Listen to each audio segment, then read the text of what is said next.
I'm Miss Thanh Bình from Oliver English Center. Nice to see you again. In this video, we learn about the sound and letter T and letter H make two sounds, and letter T and letter H make two sounds, and three,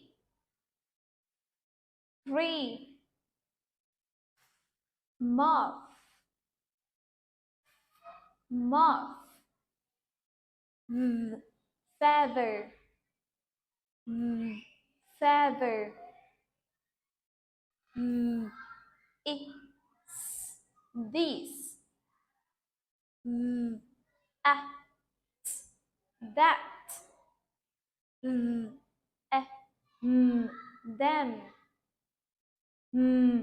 a, moth, free, thin.